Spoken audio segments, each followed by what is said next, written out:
Баршаңызға сәлем, сіздермен Тұрсынай каналыма қош келдіңіздер. Бүгін өте дәмді, қолжетімді ингредиенттерден торт дайындайтын боламыз. Видеоны соңына дейін қарап, арнама жазылып, лайк басып, түсінбеген жерлеріңіз болса, комментарийға жазсаңыздар, міндетті түрде жауап беремін. Өте жұмсақ әрі дәмді болып шығады. Ең алдыменен сгущенка менен жұмыртқамызды осылай жақсылап араластырып аламыз. Менде 4 жұмыртқа қостым, өйткені қолдың жұмыртқасы болғандықтан кішкентай болды. Сіздер 3 жұмыртқа қоссаңыздар болады. Мінекей түсі де сары болып тұр, себебі қолдың жұмыртқасы осындай әдемі сары түсті болып шықты. Енді үстіне жұмсақ сары майымызды саламыз. Мен микроволновкаға осылай жартылай ертіп алдым. Жақсылап араластырып аламыз және де ұнымызды міндетті түрде електен өткіземіз.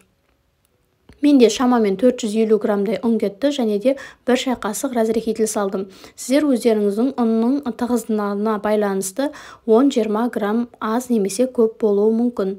Достар, егер менің арнамда бірінші рет болып тұрсаңыз, тіркеліп кетуді ұмытпаңыздар, көптеген рецепттер бар. Және де Instagram парақшамада тіркеліп кетіңіздер.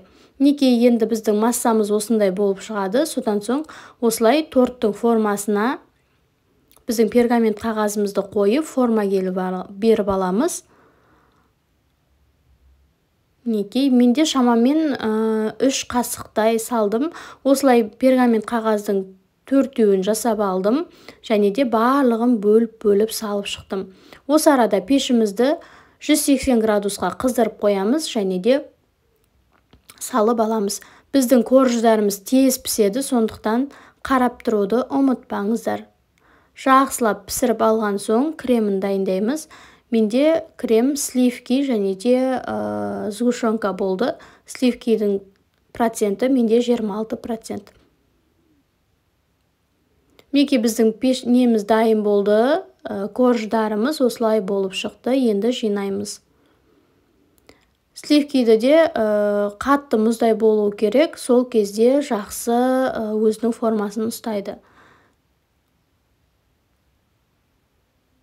Барлығын жинап болған соң тоңазытқышқа 1 сағат көлемінде салып қоясыздар және де сәндік ретінде өздеріңіздің қалаған жеміс жидектеріңізді қойсаңыздар болады.